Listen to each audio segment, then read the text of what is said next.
ଜାତୀୟ ଉଦ୍ୟାନ ନିୟମ ଭାଙ୍ଗିଲେ ରବିନା ଟଣ୍ଡନ। ସାତପୁରା ବାଘ୍ୟ ଅଭୟାରଣ୍ୟର ନିୟମ ଭାଙ୍ଗି ଅଡୁଆରେ ବଲିଉଡ୍ କୁଇନ୍ ରବିନା ଟଣ୍ଡନ। ନିଷାଦ ଅଞ୍ଚଳରେ ଅତି ନିକଟରୁ ମହାବଳ ବାଘର ଭିଡିଓ କରିଥିଲେ। ପରେ ଏହି ଭିଡିଓକୁ ନିଜ ଟ୍ୱିଟର ହ୍ୟାଣ୍ଡେଲରେ ପୋଷ୍ଟ କରିଥିଲେ। ଏହି ଭିଡିଓ ଭାଇରାଲ ହେବା ପରେ ରବିନାଙ୍କ ପାଇଁ ଅଡୁଆ ବଢ଼ିଛି।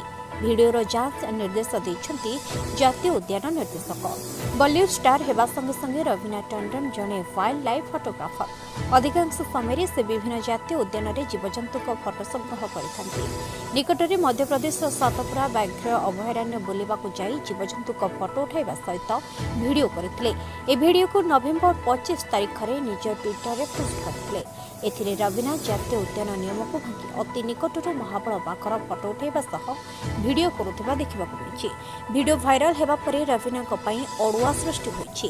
ନିୟମ ଅନୁଯାୟୀ ଜାତୀୟ ଉଦ୍ୟାନରେ ଜୀବଜନ୍ତୁଙ୍କ ଠାରୁ 20 ମିଟର ଦୂରରେ ଆବଶ୍ୟକ, ହେଲେ ରବିନା ଏହି ନିୟମକୁ ଭାଙ୍ଗି ଜୀବନକୁ ବିପଦରେ ପକାଇ ନିକଟରୁ ସୁଟ୍ କରିଥିଲେ। ଏହି ଭିଡିଓ ସାମ୍ନାକୁ ଆସିବା ପରେ ସାତପୁରା ଜାତୀୟ ଉଦ୍ୟାନ ନିର୍ଦ୍ଦେଶକ ଯାଞ୍ଚ ନିର୍ଦ୍ଦେଶ ଦେଇଛନ୍ତି।